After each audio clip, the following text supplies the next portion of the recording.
And today, I thought I would dive into the 7 deadly sins of working out, mistakes that can ruin your progress, damage your body, and in some cases, even be deadly or can kill you. So with no pomp and circumstance, with no further delay, here are, in no particular order, the 7 deadly sins of working out. Welcome to First Responder Fitness with Carl Wimmer, where armor is forged through mental, spiritual, and physical preparation. Welcome to First Responder Fitness with Carl Wimmer, my friends. I am Carl Wimmer, your host for today and this episode. I am so honored that you are joining with us again for another day, another week, another chance to continue to pursue health, strength, and longevity. Today's episode is critically important. It is so important. It could be one of the most important videos that I ever record for you, and it could be one of the most important videos that you ever watch when it comes to health and fitness. And I want to encourage you to watch the entire video, and then I want to encourage you to share this video with your friends, your family, your loved ones who are involved in health and fitness, who go to the gym, and who really just enjoy working out, because it is such a great culture. It's such a great thing to do for your health, your fitness, your mental health, your mental fitness, and everyone should be working out. Everybody should be exercising. It is the single most powerful thing that you can do for your health, for your longevity, and it's the best thing. It's the best gift you can give yourself. Exercise, weightlifting is the best thing you can do for your heart, your lungs, your metabolic health, and for your longevity, and making sure that you age in a way that you can continue to do what you want to do. So I encourage you to share this. I encourage you to subscribe and like this video and share it with your friends. It's going to be that important. Today, we're talking about the 7 deadly sins of working out.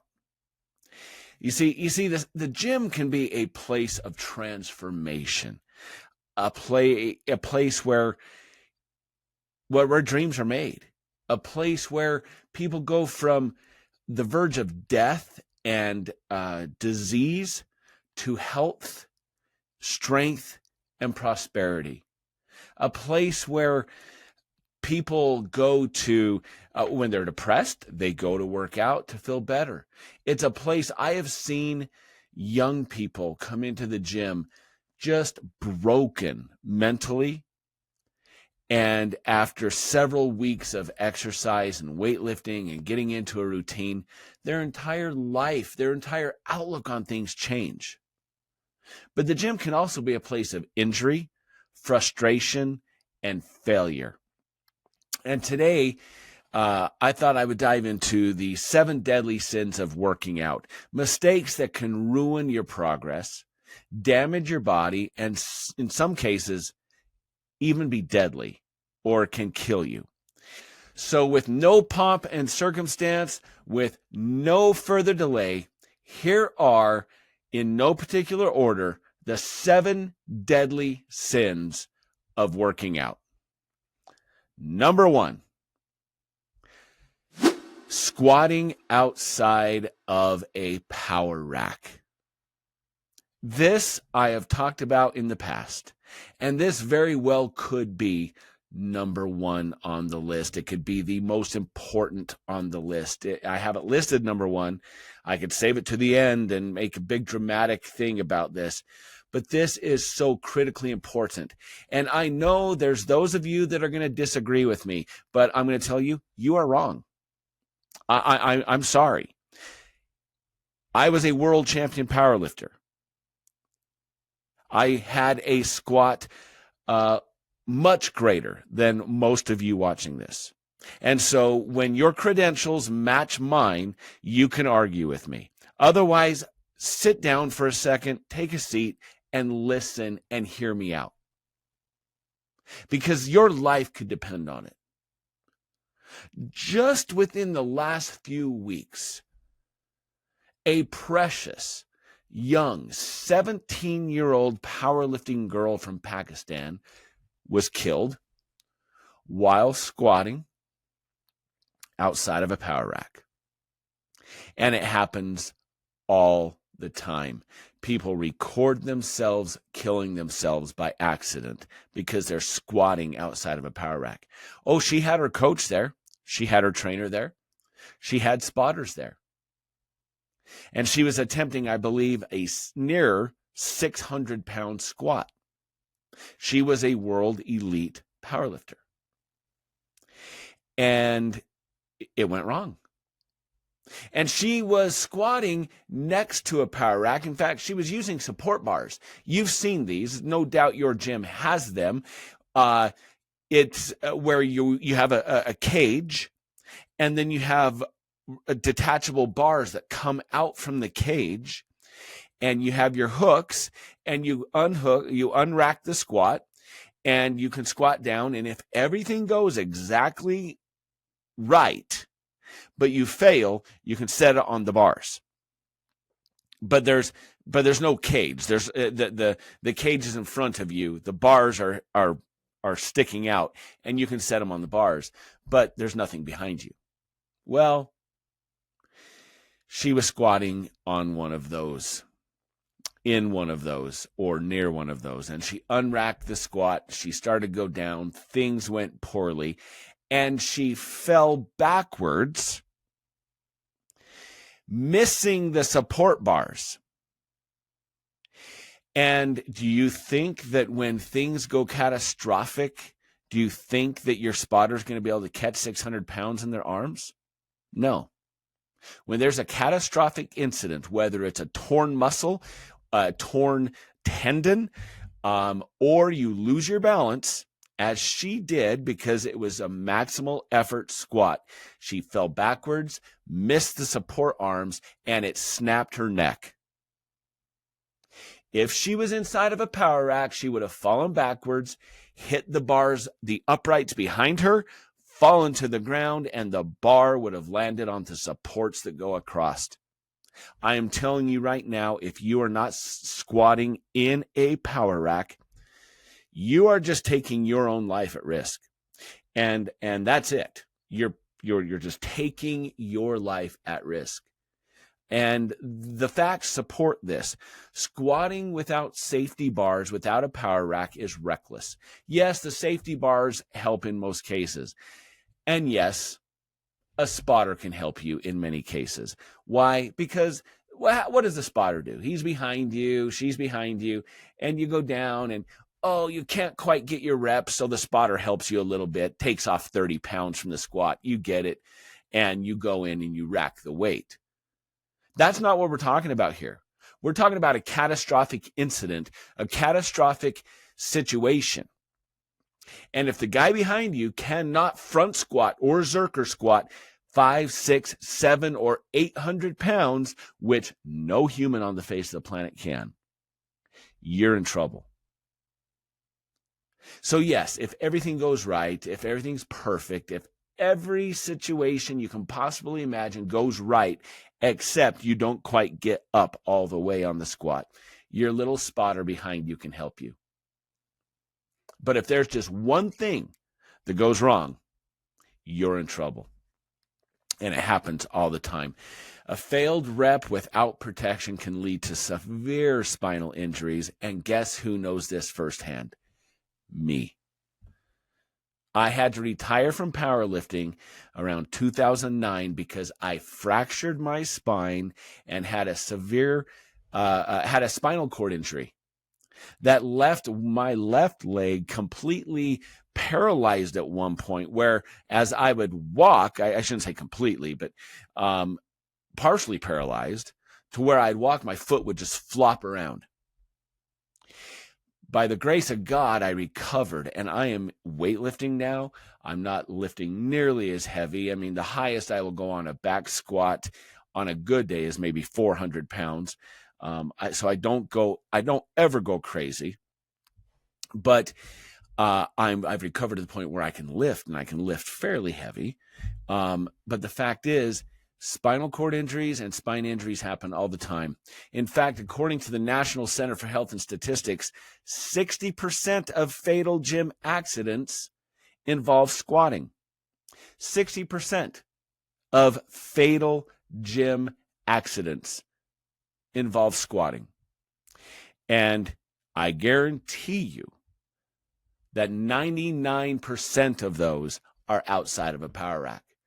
They're in a pathetic, they're either using no supports whatsoever, just relying on the guy standing behind you, or they're using just the bar, the support bars that you can set it on if you fail, but there's nothing behind you to stop you from falling backwards if you fall backwards. That is dangerous. So I've talked about this enough. It's now up to you. You can continue to play Russian roulette, or you can squat inside of a power rack. Mark Ripto, strength coach, says this: a squat without a rack is a game of Russian roulette. The bar doesn't care how strong you think you are. And the bar certainly doesn't care about your spotter behind you that's going to most likely get in your way when something catastrophic happens. My friends, I care about you. Squat inside of a power rack. And never max out outside of a power rack. If you're going to max out, if you're going to just do a regular squat day where you're doing 15 reps and you want to do it outside of a power rack, I still recommend you don't, because you never know when something could happen. You torn muscle, you tear an ACL in your knee. Something could happen and you're in trouble. But never, ever, ever max out a squat outside of a power rack. Deadly sin number 2, bench pressing alone. I see this all the time at the gym I go to. Usually it's young high school kids or young men in their early 20s who, it blows my mind how the lack of self-awareness that some lifters have. But they'll be repping out a bench press and they'll barely get a rep. Their last rep. Maybe they'll get 6 or 7, but on that 7th one, they barely get it. And I'm watching from across the gym, and I'm like, please don't go for another one. Please don't go for another one.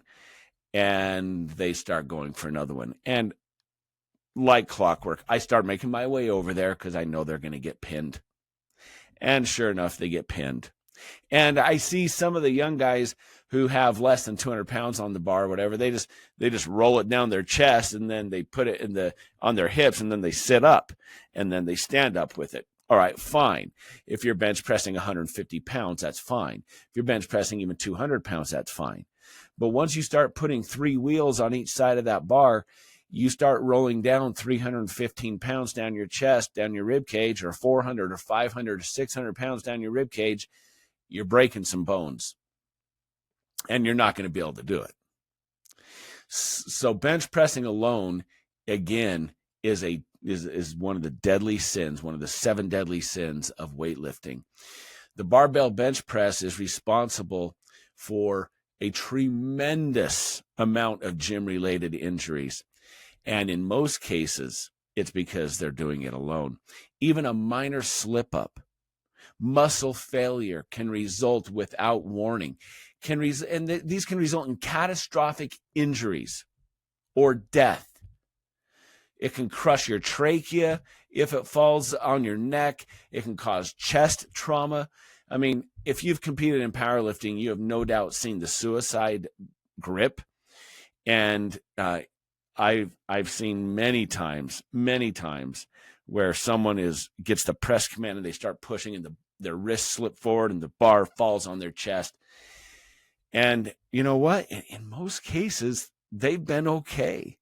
The lifter has been okay, but we're talking 350-pound monsters who are just jacked to the gills, and they're able to withstand a lot of pressure on their chest.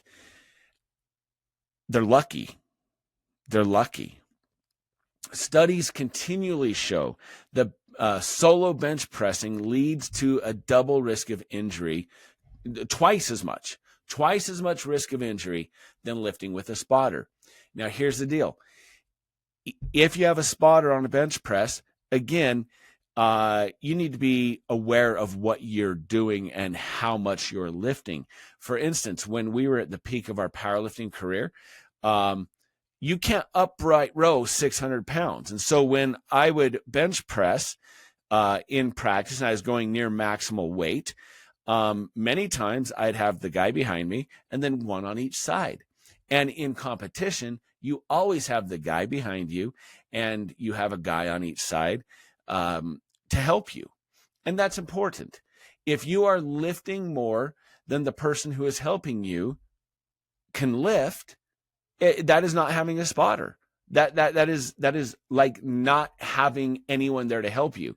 I have seen this time and time again where husband and wife work out together. And in this particular case, the wife is substantially weaker than the husband. And so the husband takes the bench press down and he fails. And she is not strong enough to help him. Well, that didn't do a lot of good. So you need to be smart about this. Bench pressing inside of a power rack allows you to bench press alone and go to maximal effort alone. All you do is you set the safety bars right at chest level or right slightly above chest level. And then you slide a bench into the power rack. And if you're alone and you want to go max effort, have at it. Unrack the bar, bring it down. If you fail, you just set it on the safety bars and you slide out. Unload it, put the bar back up, you're good to go. Yes, you're missing out on maybe a half inch. It's not going to touch your chest because the safety bars, you'll hit the safety bars first. But unless you are a competitive powerlifter, that last half inch is fairly irrelevant in most cases. Okay, if you insist on having that last inch, half inch, have a good spotter with you. Do not bench press alone. In fact, just not too long ago, a man in New York was critically injured while attempting just a 350-pound bench press alone at home in his garage. And he recorded it. You've all seen it. You're all on social media. You've seen the videos of people getting pinned on the bench press. One was absolutely horrific where the wife was trying to help the man. She couldn't, and the bar moved to his throat. Terrible. Now, I'm going to tell you another thing. And one of you out there said, oh, it's a newbie move. Oh, okay. All right. Tell you what, when you can bench press 600 pounds like I could, you can say it's a newbie move. But I know I'm a little bit salty today. That's okay because these things are important. Here's the newbie move that somebody commented on not too long ago. If you're going to bench press alone, leave the collars off the bar so you can dump it. Oh, it's a newbie move. No, it's smart. It's smart. And if you think it's a newbie move and you comment newbie move below, I'm good with that. But then I'll expect you to post a video of you bench pressing 600 pounds. Show me that. Show me how un-newbie you are. We need to be more careful. We need to be careful with what we say. We need to be careful with new lifters. We need to train up new lifters in safe methods of training and working out. And many of you have never had them. Many of you have never been taught safety protocols at the gym. And you're not new. You've been lifting for 5-10 years and everything has gone okay for you. But when it doesn't, it doesn't.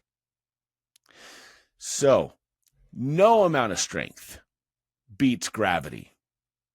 Period. A failed bench press can kill you in seconds. That again, quoting Dr. Stuart McGill, a spine biomechanics expert. No amount of strength beats gravity.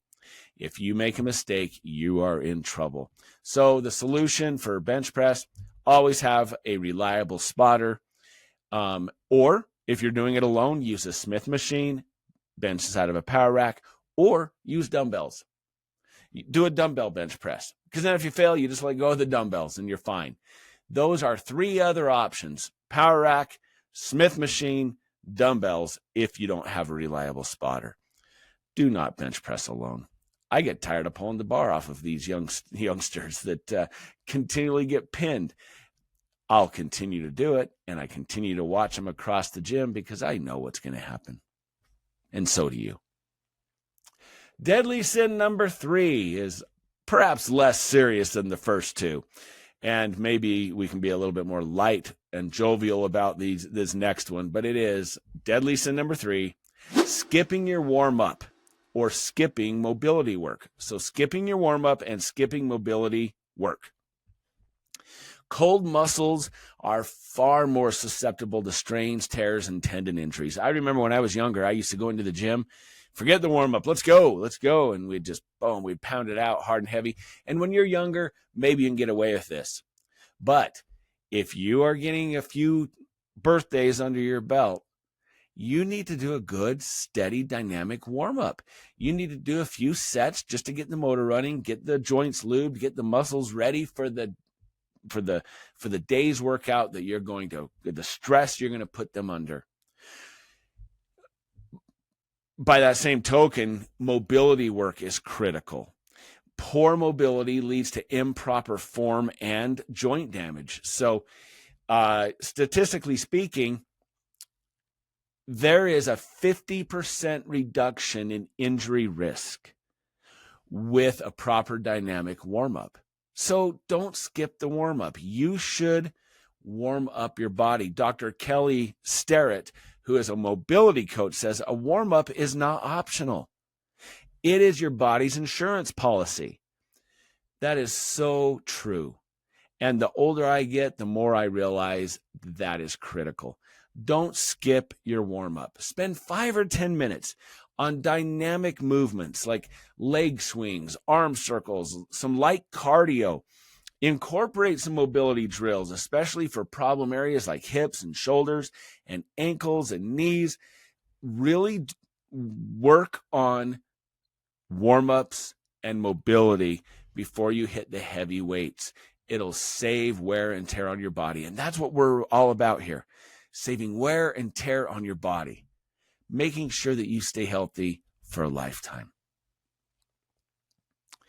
Deadly sin number 4 is lifting with bad form or ego lifting. Oh, you see that guy all the time on the bench press. His butt is 3 feet above the bench press, and he's basically doing a decline bench press. See, if he wanted to do decline bench press, they make a decline bench. Sometimes I want to mention that to them. If you want to do declines, they have a bench for that, because their butt is so far in the air, their butt's higher than their head, and they're just getting it. Or they do the bouncy bounce. Yeah, I did the bouncy bounce. People oftentimes ask me, hey, how much could you bench press at your best? And in competition, I failed at 601. I was able to get 601 in the gym, but just a little bit of bouncy bounce off the chest. In other words, no pause, because in competition, you have to bring it down to pause and wait for the head judge to give you the press command and then back up. And I failed uneven lockout. You have to lock it out evenly. So I had an uneven lockout with 601. I was able to get it in the gym. And so most gym bros would have counted it. Oh, it's 601 pound bench, but powerlifters are a little different breed. So I don't necessarily count that, but bad form, improper form multiplies the strain on your joints, your tendons, and your ligaments. Ego lifting results in herniated discs. I have them. Torn rotator cuffs. I've had one. Or knee and ligament damage. I have that as well. So very important that you stay within good form. Now, here's where I might bend that rule just a little bit. Just a little bit. Let's say you're doing a set of barbell curls. You got the easy bar curl and you're doing a set of barbell curls. And you're doing very strict form. And you get to rep number 10 and you get it. And then you decide, okay, I would like to do a couple forced reps or just up the intensity just a little bit. You can, within reason, use a little swing at the bottom, a little English on the bar to help you get maybe 2 more reps to just push your body a little bit more to get that intensity. But at no time should you be arching your back and jerking all over and going so wildly out of form that you could hurt yourself. At no time should you bounce the bar off your chest on a bench press. Your chest is not a trampoline, okay? It should not be used to help you get momentum to get an ego bench press. How much you bench? Who cares if you have broken ribs? Good form is absolutely critical. In fact, some statistics say that up to 70% of gym injuries could be prevented if you used good form. If you use good form. So stop ego lifting. Nobody cares. There is always somebody stronger than you out there. You're never going to be the strongest man in the world, okay? It's just there's always somebody stronger, and there is no need for you to try to prove anything to anyone else. Just train smart. Train smart. Keep good form. Not too long ago, there was a viral video going around where a lifter was attempting a 600-pound deadlift. It's a very respectable deadlift, but their form was absolutely dreadful, and it led to a very bad back injury that they recorded because they were recording their max effort lift. So just be careful. As Dr. Aaron Horschig, a physical therapist, said, ego lifting destroys bodies. It might build your ego, but it destroys your body, which will eventually destroy your ego because you'll have a body that doesn't work for you anymore.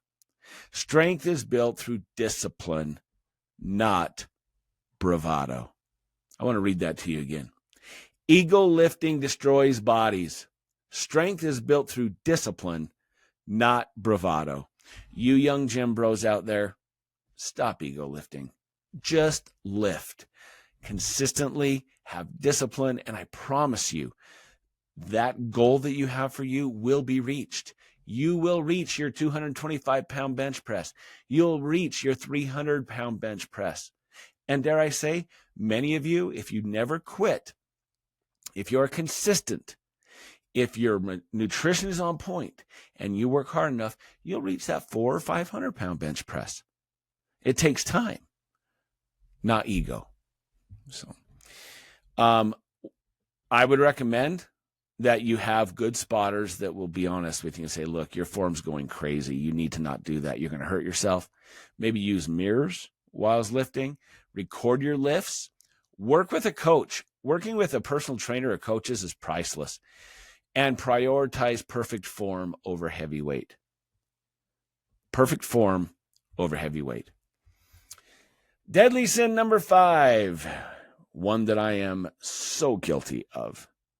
Working through injury or severe illness. Why is this deadly? Because training through pain turns minor injuries into chronic issues. I am a walking chronic issue. Yes, you can train through a little bit of muscle pump and a little bit of muscle burn, but you should not train or try to train through severe injury. Or you need to start learning the difference, listening to your body.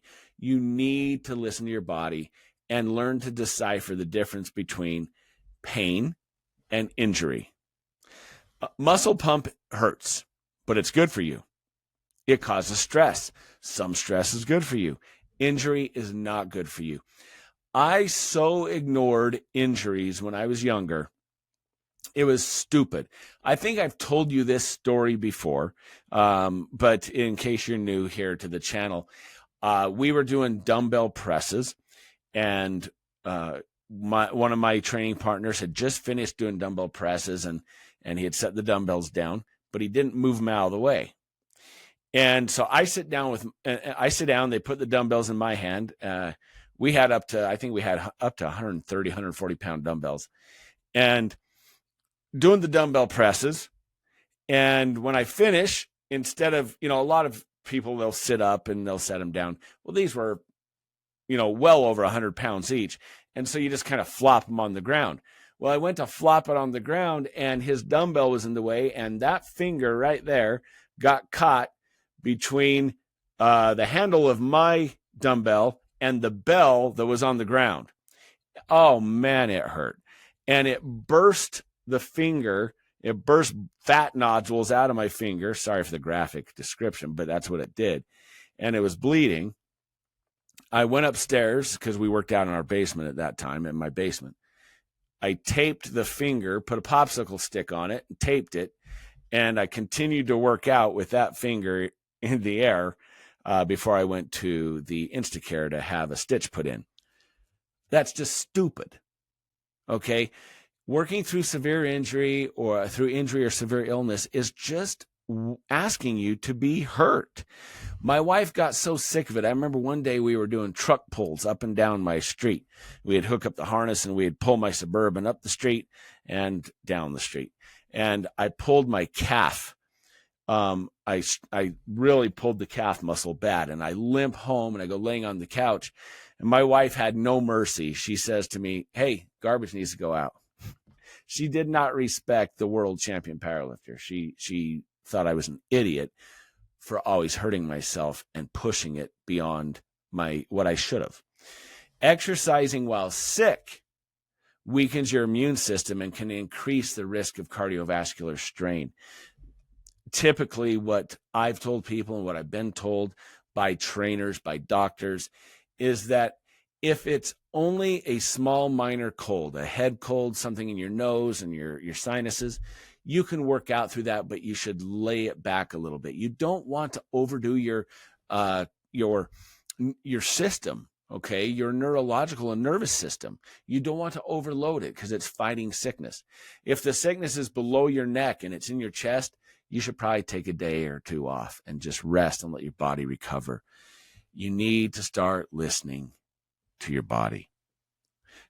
Continuing to train through an injury increases your secondary injury, your secondary risk factors when it comes to injury.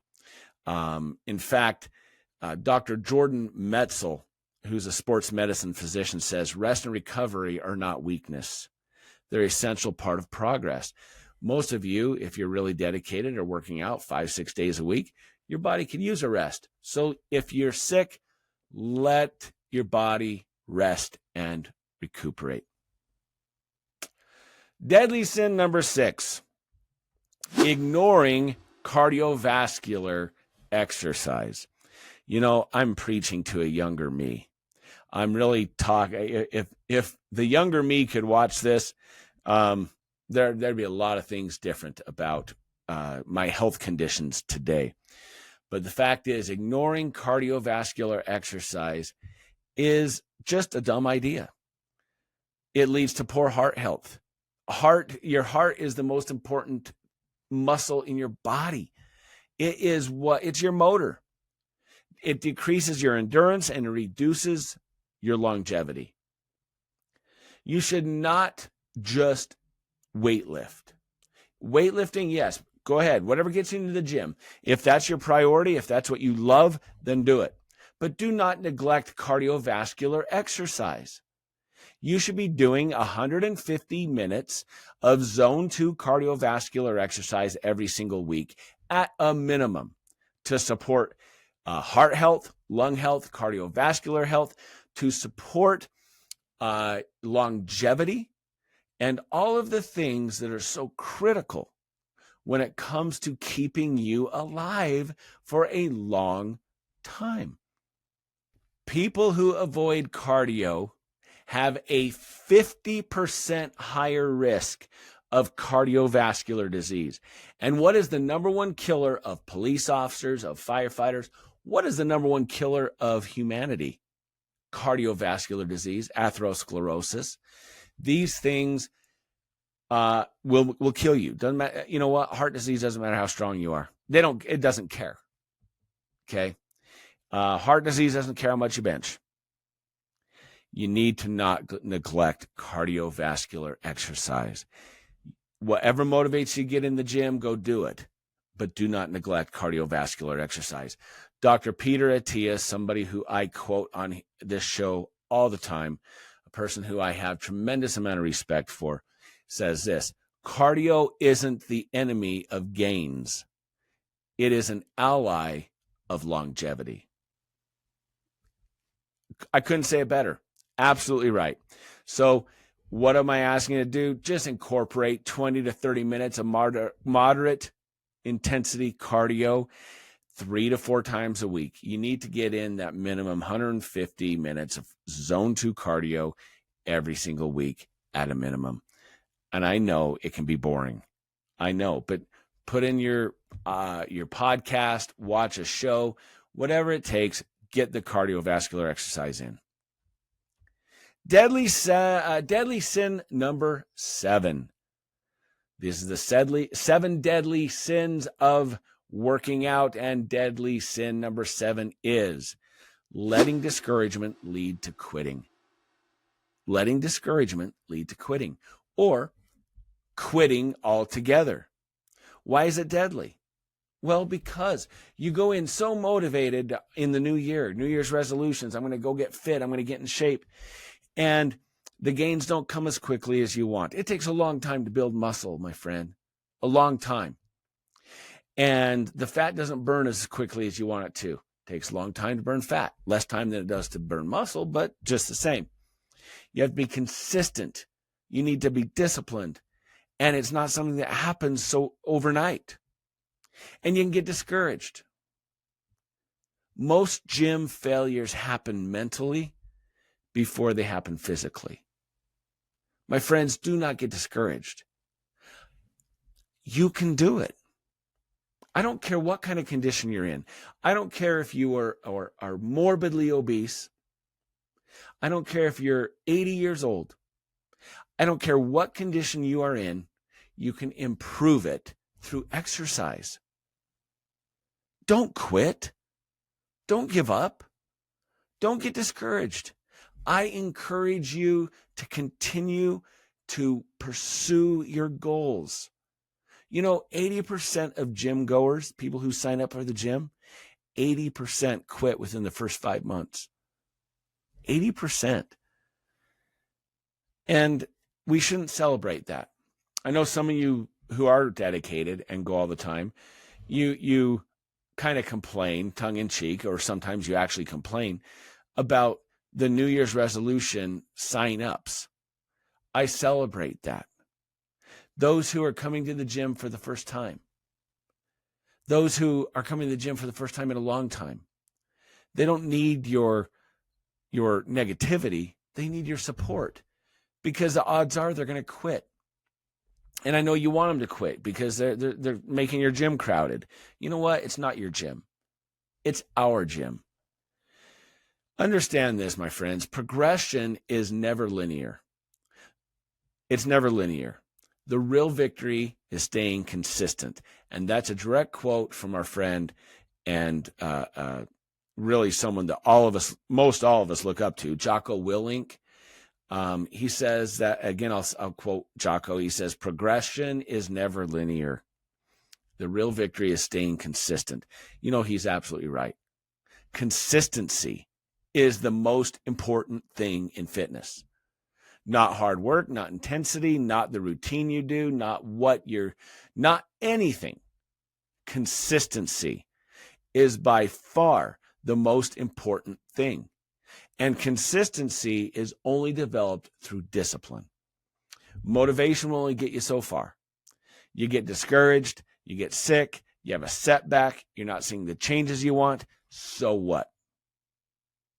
Discipline and consistency. I would encourage you to maintain your motivation. Set realistic, measurable goals.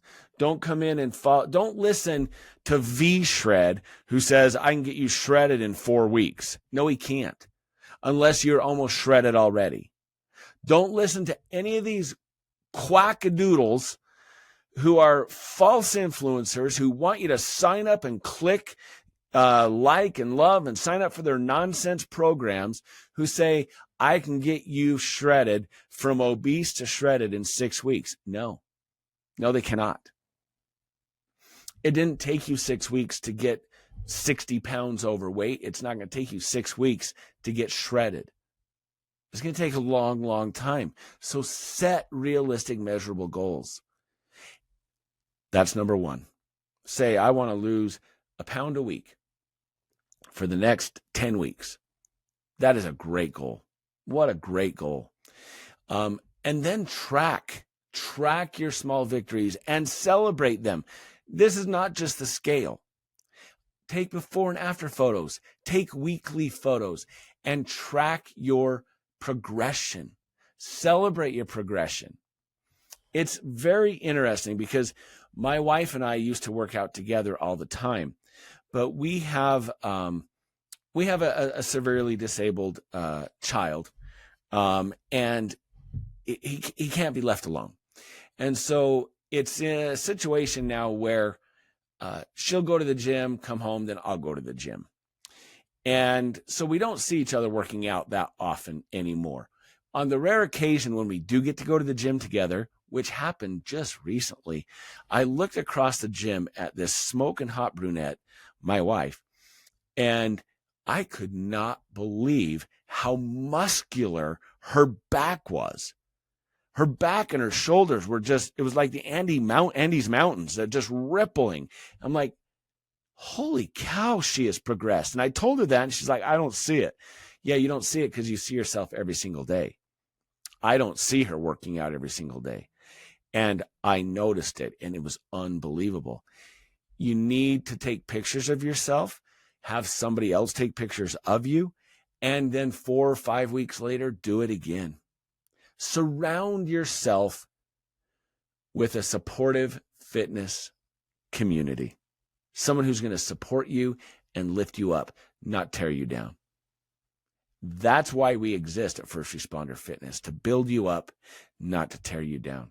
Now, that leads into our honorable mention. Aha, did I tell you there would be an honorable mention? Nope, but it's for you because I just love you. And I want to give you one more deadly sin, and it's honorable mention.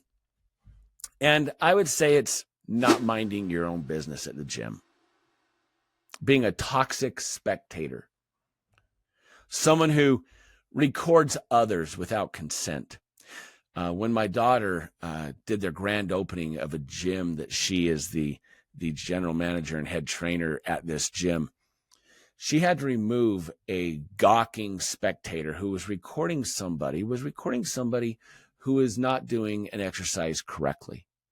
And instead of being a gentle person and going and correcting them, this person wanted to record them for likes and popularity on social media. What a disgusting, filthy, rotten, toxic thing to do. Do not record other people without their consent. Do not record other people to make fun of them. You had to start somewhere. You were a beginner somewhere. You may have been obese at one time. Do we forget that we were all new at some point? Don't be that person. Don't be a toxic person at the gym. Don't be someone who records others without consent. Don't be one of those largely women who records and in the background a guy looks and takes a glance at you, and then you make an entire video of the gym perv just taking a glance at you. You know, you wear the most, sometimes they wear the most skimpy stuff just so they can get somebody to take a glance at them and then call them out and label them a gym perv. These false accusations of harassment hurt. Not only does it hurt the person who is being recorded without consent, but it hurts legitimate sexual harassment cases.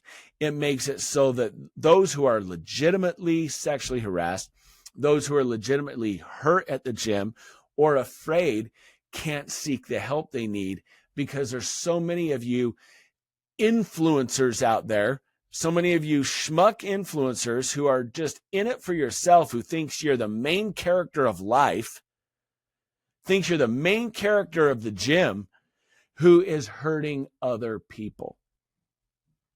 Finally, gym shaming and toxic behavior. This gym shaming is nonsense, and all of us can fall into it. Don't become one of those. I remember I went to a gym that wasn't my own when I was out of town, and there was a very dainty man sitting on the abductor adductor machine. You know, the abductor adductor machine where you put your legs and you close them.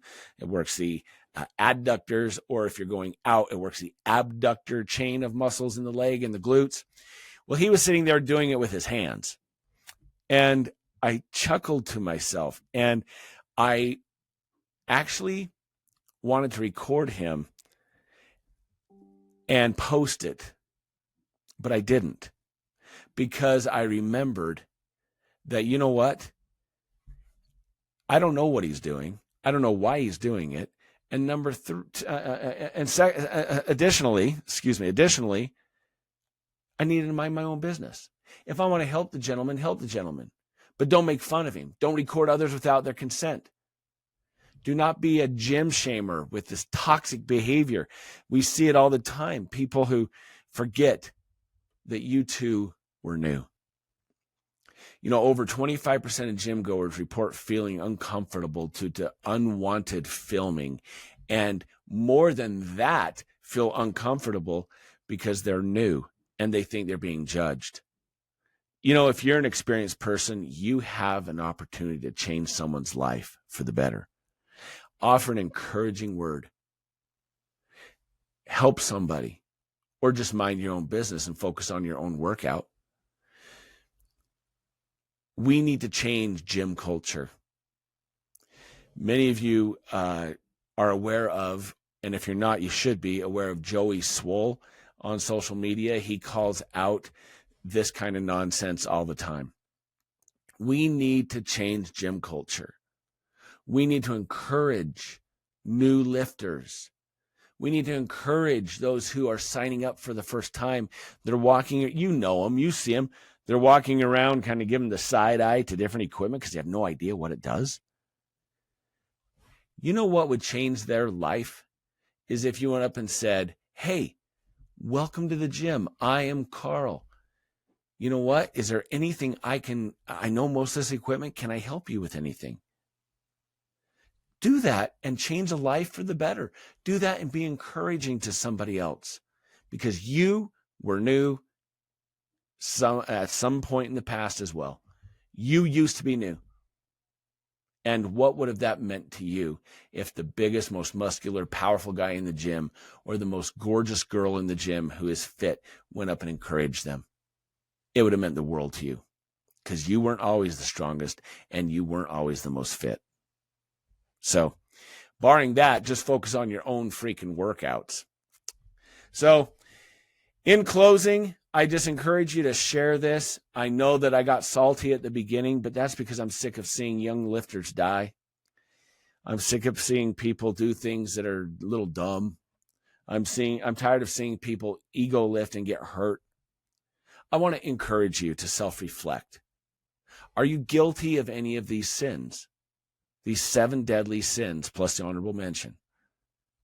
If you are, take the steps to correct it. I've laid out actionable steps throughout this video on how to fix your problems and how to fix these errors.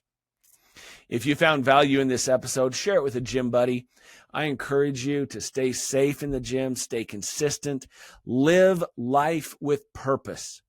And until next time, be good to yourself, be good to others, and as always, stay safe.